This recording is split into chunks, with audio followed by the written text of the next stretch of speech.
இந்த சிறப்பான நிகழ்ச்சி சைதாப்பேட்டையில் நந்தனம் கலைக்கல்லூரியில் தொடங்கப்படுவது என்பது வரலாற்று சிறப்பு. மாண்புமிகு அமைச்சர் மரியாதைக்குரிய திரு கோவி செழியன் அவர்கள் சட்டமன்ற அறிவிப்புகளில் அறிவித்த மிக முக்கியமான அறிவிப்பு, மாண்புமிகு தமிழ்நாட்டின் முதலமைச்சருடைய வழிகாட்டுதலோடு அறிவிக்கப்பட்ட இந்த சிறப்புமிக்க அறிவிப்பு, பாலின உளவியல் குறித்த கண்காணிப்பு மற்றும் விழிப்புணர்வு குழு அனைத்து கல்லூரிகளிலும் தொடங்கப்படும் என்று அறிவித்தார்கள். அந்த அறிவிப்பினை நந்தனத்தில் செயல்படுத்த முனைந்தமைக்கு மரியாதைக்குரிய முனைவர் கோவி செழியன் அவர்களுக்கு என்னுடைய மகிழ்ச்சி நிறைந்த பாராட்டுக்களையும் நன்றியினையும் தெரிவித்துக் கொள்கின்றேன். நந்தனம் கலைக்கல்லூரி என்பது எனக்கு முன்னால் உரையாற்றியவர்கள் எடுத்துச் சொன்னதைப் போல இந்த கல்லூரிக்கென்று பல்வேறு வகைகளிலான வரலாற்று சிறப்புகள் உண்டு. முத்தமிழறிஞர் கலைஞர்களால் தொடங்கப்பட்ட இந்த கல்லூரி என்பது இன்றைக்கு சென்னையின் பெருமை மிகுந்த அடையாளங்களில் ஒன்றாகவும், ஏன் தமிழ்நாட்டின் பெருமதிப்பிற்குரிய அடையாளங்களில் ஒன்றாகவும் இந்த நந்தனம் அரசு கலைக்கல்லூரி விளங்கிக் கொண்டிருக்கிறது என்பதை நாம் அனைவருமே நன்றாக அறிவோம்.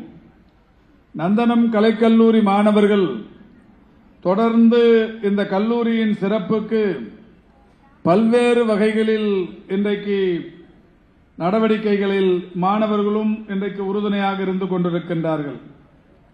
அந்த வகையில் இந்த கல்லூரியில் முத்தமிழறிஞர் கலைஞர்களால் உருவாக்கப்பட்ட இந்த கல்லூரியில் முத்தமிழறிஞர் கலைஞர் அவர்களின் பெயரை தாங்கிய இந்த அரங்கில் இந்த நிகழ்ச்சி நடத்தப்படுவது என்பது சாலச் சிறந்த ஒன்று. ஆங்கிலத்தில் ஒரு பழமொழி சொல்வார்கள், well begun is half done என்று சொல்வார்கள். எதையும் முறையாக தொடங்கினால் அது பாதி முடிந்ததற்கு சமம் என்கின்ற வகையில் இந்த பாலின உளவியல் குறித்த கண்காணிப்பு மற்றும் விழிப்புணர்வு குழு நந்தனம் கலைக்கல்லூரியில் தொடங்கப்படுகிறது. இந்த குழுவை பொறுத்தவரை, இதனுடைய செயல்பாடுகளை பொறுத்தவரை நிச்சயம் 100% தன்னுடைய இலக்கை எட்டும் என்கின்ற வகையில் இந்த தொடக்க நிகழ்ச்சியே மிக சிறப்பாக இங்கே நடைபெற்றுக் கொண்டிருக்கின்றது. 2025-26 ஆண்டிற்கான உயர்கல்வித்துறை மானிய கோரிக்கையில் நம்முடைய மாண்புமிகு அமைச்சர் அவர்கள் வணக்கத்திற்குரிய தமிழ்நாட்டின் முதலமைச்சருடைய ஆலோசனைகளை பெற்று இந்த சிறப்பு மிகுந்த அறிவிப்பினை வெளியிட்டார்கள். இக்கால சூழலுக்கு ஏற்ற மிக சிறப்பான அறிவிப்பு இந்த அறிவிப்பு. இந்த அறிவிப்பை செயல்படுத்துவது என்பது மிக மிக சாலச் சிறந்தது. இன்றைக்கு தமிழ்நாட்டில் இருக்கிற அனைத்து கல்லூரிகளிலும் மனநல ஆலோசனைகள் வழங்குகிற அமைப்புகள் ஏற்கனவே மாண்புமிகு தமிழ்நாட்டின் முதலமைச்சருடைய வழிகாட்டுதலோடு மனம் என்கின்ற தலைப்பில் குறிப்பாக மருத்துவக் கல்லூரிகளில் தொடங்கி பொறியியல் கல்லூரிகள் என்று எல்லா தொழில் கல்லூரிகளிலும் இன்றைக்கு அந்த அமைப்புகள் தொடங்கப்பட்டு வருகிறது. மனநல ஆலோசனை மன்றங்கள் என்பதைத்தான் மனம் என்று சுருக்கி இன்றைக்கு அந்த அமைப்புகள் தொடர்ந்து எல்லா இடங்களிலும் தோற்றுவிக்கப்பட்டு வருகிறது. மாணவர்களிடையே இருக்கிற மனச்சுமையை குறைப்பதற்கு, மன இறுக்கத்தை தளர்விப்பதற்கு இந்த அமைப்பு இன்றைக்கு மிக சிறப்பாக தமிழ்நாட்டில் பயன் தந்து கொண்டிருக்கிறது. எனவே அந்த வகையில் மாணவ சமூகத்தின் இருபாலருக்கும் பயன் தருகிற வகையிலான பல்வேறு திட்டங்களை மாண்புமிகு தமிழ்நாட்டின் முதலமைச்சர்கள் தொடர்ச்சியாக செயல்படுத்திக் கொண்டிருக்கிறார்கள். எனக்கு முன்னால் பேசிய மாண்புமிகு அமைச்சர் அவர்கள் எடுத்துச் சொன்னதைப் போல புதுமை பெண், தமிழ் புதல்வன், நான் முதல்வன் போன்ற திட்டங்கள் இன்றைக்கு இந்தியாவுக்கு மட்டுமல்ல உலக அளவில் மாணவர் சமூகத்திற்கு ஒரு அரசு செய்ய வேண்டிய கடமை இது என்பதை இன்றைக்கு பாராட்டி மகிழ்ந்து கொண்டிருக்கிறார்கள். அதனால்தான் உயர்கல்வியின் சேர்க்கை என்பது அகில இந்திய அளவில் 28.4 இருக்கிற சூழலில் தமிழ்நாட்டில் மட்டும் கடந்த 4 ஆண்டுகளில் அது படிப்படியாக உயர்ந்து 53% தொட்டிருக்கிறது. இந்தியாவில் இருக்கிற 36 மாநிலங்களில் தமிழ்நாட்டில்தான் உயர்கல்வி சேர்க்கை என்பது இன்றைக்கு அபரிதமாக இருக்கிறது. உயர்கல்வியில் மாணவர்களின் வருகை என்பது அளவிட முடியாததாக இருக்கிறது. ஒரே ஒரு உதாரணத்தை நந்தனம் கலைக்கல்லூரியிலிருந்து எடுத்துக் கொள்ளலாம்.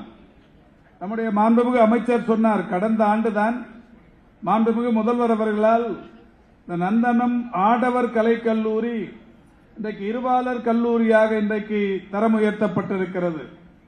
அந்த வகையில் முதல் ஆண்டிலேயே நான் நம்முடைய முதல்வர் அவர்களிடத்தில் கேட்டேன். பத்திரிகைகளில் எல்லாம் பெரிய அளவிலான செய்தியாக அது வந்தது. எவ்வளவு மாணவியர்கள் விண்ணப்பித்தார்கள் என்று பார்த்தபோது 13,000 மாணவிகள் இந்த கல்லூரியில் சேர்வதற்கு விருப்பம் தெரிவித்து விண்ணப்பித்திருந்தார்கள். 252 பேர் மட்டும்தான் சேர்க்க முடிந்திருக்கிறது.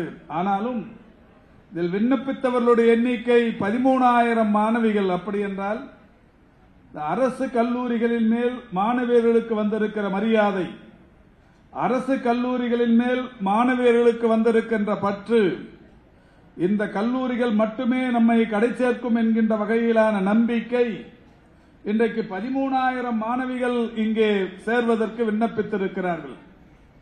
அந்த வகையில் உயர்கல்வியின் சேர்க்கை அகில இந்திய அளவில் தமிழ்நாடு 2 மடங்கு உயர்ச்சி பெற்றிருக்கிறது என்றால் அது இங்கே நம்முடைய நந்தனம் கலைக்கல்லூரியை பார்க்கிற போதே இந்த உயர்வுக்கு இதுபோன்ற கல்லூரிகள் காரணமாக இருக்கிறது என்பது இன்றைக்கு யதார்த்தமான உண்மை. அதேபோல்தான் கடந்த 2 நாட்களுக்கு முன்னால் மிக சிறந்த மாணவர்கள் நீங்கள், குறிப்பாக நம்முடைய நந்தனம் கலைக்கல்லூரி மாணவர்களை பொறுத்தவரை அறிவார்ந்தவர்கள் என்பதையும் கடந்து, மனிதநேய மிக்கவர்கள் என்பதையும் கடந்து, இந்த மாணவர்கள் இன்றைக்கு தமிழகத்திற்கு புகழ் சேர்க்கும் வகையில் விளையாட்டு போட்டிகளிலும் பல்வேறு வகைகளிலும் மாநில அளவிலும் தேசிய அளவிலும் பல்வேறு வகைகளிலான போட்டிகளில் வெற்றி பெற்று இந்த கல்லூரிக்கு தமிழ்நாட்டிற்கு நீங்கள் பெருமை சேர்த்துக் கொண்டிருக்கிறீர்கள். நான் மிக நீண்ட நாட்களாக இந்த கல்லூரியை அறிவேன். ஒரு 40-50 ஆண்டுகளாக இந்த கல்லூரியின் வளர்ச்சியை நான் பார்த்து வருகிறேன். ஒரு காலத்தில் நந்தனம் கலைக்கல்லூரி என்றால் இங்கே மாணவருடைய சேர்க்கை விகிதம் மிக மிக குறைவாக இருக்கும். ஆனால் இப்பொழுது மாணவர் சேர்க்கை, நான் தொடக்கத்திலேயே சொன்னதைப் போல 252 மாணவிகளை எடுப்பதற்கு 13,000 பேர் விண்ணப்பிக்கிற வகையில் இந்த கல்வியின் தரம், இந்த கல்வியின் வளர்ச்சி உயர்ந்திருக்கிறது என்றால் தமிழ்நாட்டில் உயர்கல்வியின் வளர்ச்சியை இதன் மூலமே நாம் அறிந்து கொள்ள முடியும். எனவே இந்த மாணவர்களுக்கு ஒரு உண்மை, கடந்த 2 நாட்களுக்கு முன்னால் நீங்கள் தெரிந்து கொள்ள வேண்டிய ஒரு செய்தி, இந்தியாவின் ஒட்டுமொத்தமான பொருளாதார வளர்ச்சி 6.5%. இன்றைக்கு மாணவர்கள், பொருளாதாரம் படிக்கிற மாணவர்கள் இருக்கிறீர்கள். ஒட்டுமொத்தமாக இந்தியாவின் பொருளாதார வளர்ச்சி 6.5%. 2 நாட்களுக்கு முன்னால் ஒன்றிய அரசின் புள்ளியியல் துறை ஒரு அறிவிப்பை வெளியிட்டிருக்கிறது. தமிழ்நாட்டின் பொருளாதார வளர்ச்சி 11.19. இந்தியாவின் ஒட்டுமொத்த இந்தியாவின் பொருளாதார சராசரி வளர்ச்சி 6.5. தமிழ்நாட்டின் பொருளாதார வளர்ச்சி 11.19. அப்படியானால் நான் ஏற்கனவே சொன்னதைப் போல உயர்கல்வியின் சேர்க்கை எப்படி இருமடங்காக உயர்ந்திருக்கிறதோ, பொருளாதாரத்தின் வளர்ச்சியும் தமிழ்நாடு இன்றைக்கு இருமடங்காக உயர்ந்திருக்கிறது. இன்றைக்கு அந்த புள்ளியியல் துறை சொல்லி இருக்கிறது, ஒரு 14 ஆண்டுகளுக்கு முன்னால் 2010-2011 ஆண்டு இந்த வளர்ச்சி என்பது 13.12 இருந்தது. 13.12 இருந்த அந்த பொருளாதார வளர்ச்சி கடந்த 10 ஆண்டுகளில் 10க்கும் கீழே போய் ஒற்றை இலக்க வளர்ச்சியாக இருந்தது. ஆனால் இன்றைக்கு ஈரிலக்க வளர்ச்சியாக 14 ஆண்டுகளுக்கு பிறகு தமிழ்நாடு பொருளாதார வளர்ச்சியில் 11.19% எட்டியிருக்கிறது. இன்றைக்கு வட மாநிலங்கள் நாம் பெருமையோடு சொல்லிக் கொள்ளுகிறோம். உத்தரப்பிரதேசம் அந்த அளவுக்கு வளர்ச்சி பெற்றிருக்கிறது. குஜராத் வளர்ச்சியில் முன்னணியில் இருந்து கொண்டிருக்கிறது.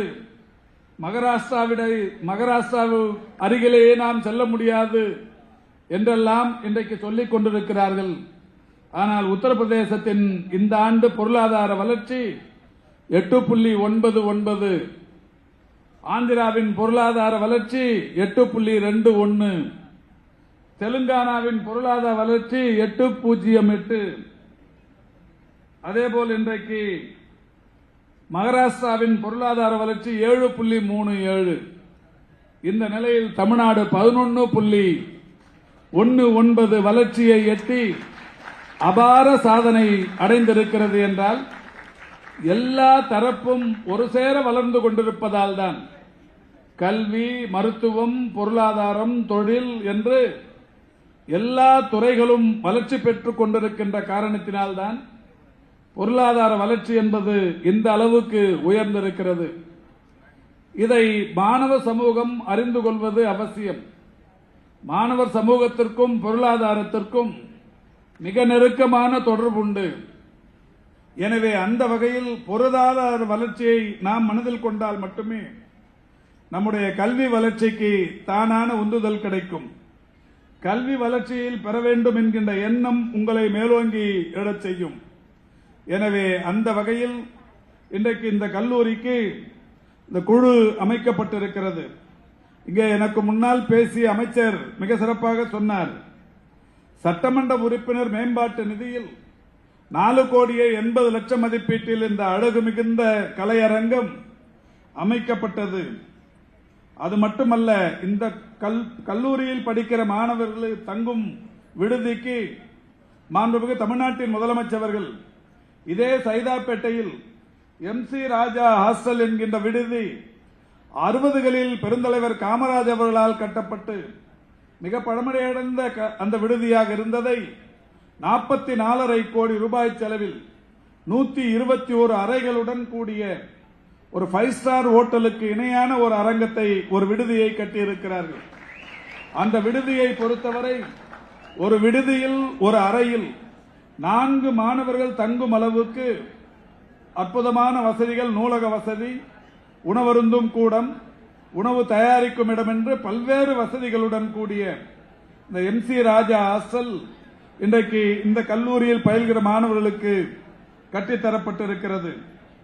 கடந்த 3 ஆண்டுகளுக்கு முன்னால் நம்முடைய கல்லூரியின் முதல்வர் அவர்களும் பெருமதிப்பிற்குரிய என்னுடைய இனிய நண்பர் திரு சொர்க்கோ அவர்களும் மரியாதைக்குரிய பேராசிரியர்கள் எங்களிடத்தில் வைத்த கோரிக்கை, இந்த கல்லூரிக்கு 3 புதிய பாடப்பிரிவுகள் வேண்டும் என்கின்ற வகையில் கோரிக்கை வைத்தார்கள். அந்த கோரிக்கையை ஏற்ற அன்றைய உயர்கல்வித்துறையின் அமைச்சர் மாண்புமிகு பொன்முடி அவர்களிடத்தில் எடுத்துச் சொல்லி BSc statistics, BA public administration, BCom auditing and finance என்கின்ற 3 புதிய பாடப்பிரிவுகள் இந்த கல்லூரிக்கு பெற்றுத்தரப்பட்டது. கடந்த ஆண்டும் கூட நம்முடைய கல்லூரியின் முதல்வர் அவர்களும் பேராசிரியர் பெருமக்களும் இந்த கல்வியாண்டில் 2வது ஷிப்டுக்கு 2 புதிய படிப்புகள் வேண்டும் என்கின்ற வகையில் கோரிக்கை வைக்கப்பட்டு BA history, BA computer science ஆகிய பாடப்பிரிவுகள் கிடைக்கப்பெற்றிருக்கிறது. நம்முடைய முதல்வர் அவர்களும் இன்றைக்கு இருக்கிற முதல்வர் அவர்களும் ஏற்கனவே இருந்த முதல்வர், இந்த முதல்வர் உள்ளிட்ட பேராசிரியர் பெருமக்கள் அன்றைக்கு வைத்த கோரிக்கை நம்முடைய மாண்புமிகு அமைச்சர் அவரிடத்தில் வைத்து இன்றைக்கு ரூபாய் 7.5 கோடியை இந்த கல்லூரிக்கு கல்வித்துறை நிர்வாகம் ஒதுக்கி 15 வகுப்பறைகள் மற்றும் 7 ஆய்வுக்கூடங்களுடன் கூடிய ஒரு புதிய கட்டிடம் கட்டுவதற்கு நடவடிக்கைகள் எடுக்கப்பட்டிருக்கிறது. இப்படி பல்வேறு சிறப்புகளை இந்த கல்லூரி நிர்வாகம் பெற்றுக் கொண்டிருக்கிறது. நான் எல்லா இடத்திலும், நான் போகிற எல்லா கல்லூரி விழாக்களிலும் நந்தனம் கலைக்கல்லூரியை தொடர்ந்து சொல்லிக் கொண்டிருக்கிறேன். நந்தனம் கலைக்கல்லூரியை ஒரு விஷயத்தில் நான் மற்றவர்களுக்கு முன்னுதாரணமாக சொல்லாமல் வந்ததே இல்லை. திருவள்ளூர் ரயில்வே நிலையத்தில் பயணி ஒருவர் தவறவிட்ட 3.5 லட்சம் ரூபாயை இந்த கல்லூரியில் படிக்கிற ஜீவா, விக்னேஷ், மாதவன் ஆகிய 3 மாணவர்கள் அந்த பணத்தை எடுத்து காவல் நிலையத்தில் தந்து தொலைத்து விட்டவர்களுக்கு போய் சேர்வதற்குரிய நடவடிக்கைகளை எடுத்த மனிதநேயம் உள்ள மாணவர்கள் இந்த கல்லூரியில் படிக்கிறார்கள் என்கின்ற செய்தியை நான் தொடர்ந்து எல்லா இடத்திலும் சொல்லி வருகிறேன்.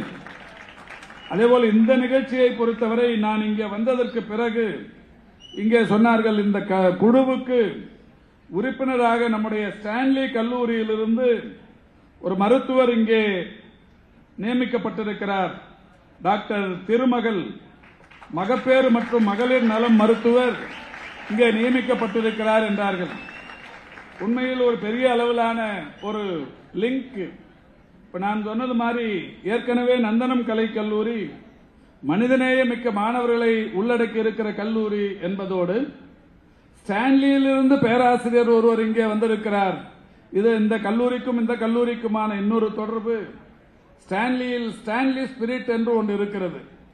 அந்த ஸ்டான்லி ஸ்பிரிட் யாருக்கெல்லாம் தெரியும் தெரியல, அநேகமாக எல்லா பேராசிரியர்களுக்கும் தெரியும். 1975ஆம் ஆண்டு ஒரு 9 மருத்துவக் கல்வி மாணவர்கள் பேருந்தில் பயணித்துக் கொண்டிருந்தார்கள். அப்படி பயணிக்கிற போது பேருந்தில் இருக்கிற நடத்துனருக்கும் இவர்களுக்கும் தகராறு. இந்த வாய் தகராறு முற்றி கை தகராறு அளவுக்கு போகிறது. அந்த ஓட்டுநர் பேருந்தை நேராக கொண்டு போய் காவல் நிலையத்தில் விட்டு விடுகிறார். காவல் நிலையத்தில் என்னை இது மாதிரி தகராறு பண்ணாங்க அப்படின்னு கம்ப்ளைண்ட் கொடுக்கிறார். அப்ப காவலர்கள் அந்த உங்க கையில தகராறு பண்ண ஸ்டூடெண்ட்ஸ் என்ன மாதிரி இருப்பாங்க, அடையாளம் காட்டுவீங்களான்னு கேட்கிறாங்க. ஆமா சார், அடையாளம் காட்டுவேன். எப்படி இருப்பாங்க? மொட்டை அடிச்சிருந்தாருங்க. சரி, மொட்டை அடிச்சிட்டு இருந்த மாணவனை போய் கூப்பிட்டு வரணும்னு அடுத்த நாள் காவல்துறையினர் தேடி ஒரு மாணவனை போய் பிடிக்க போறாங்க. அதிசயம் என்னன்னா 9 பேர் மொட்டை அடிச்சு நிற்கிறாங்க. அன்னைக்கு யாரெல்லாம் அந்த பஸ்ல போனாங்களோ மொத்த பேருமே மொட்டை அடிச்சு நிற்கிறாங்க. இந்த 9 பேரையும் போலீஸ் ஸ்டேஷன் கூட்டிட்டு போன உடனே காவலர்களுக்கு இதுல யாரு அடிச்சது, இவரை கண்டக்டரோட தகராறு பண்ணது யாரு, மொட்டைன்னு அடையாளம் சொன்னாரு. 9 மொட்டை வருது, ஒரு மொட்டை தான் தகராறு பண்ணது, ஆனா 9 மொட்டை வருது அப்படின்னு சொல்லி காவலர்களுக்கே மகிழ்ச்சி தாங்க முடியாம போய் இந்த அளவுக்காப்பா ஒருத்தர் காட்டி கொடுக்காம ஒற்றுமையா இருப்பீங்கன்னு சொல்லி பாராட்டி அந்த மாணவர்களை வழி அனுப்பி வைத்தார்கள். அந்த மாதிரி உங்க கல்லூரிக்குள்ள ஸ்பிரிட் ஏற்படுத்துறதுக்கு ஸ்டான்லி கல்லூரியின் பேராசிரியர் வந்திருக்கிறார்.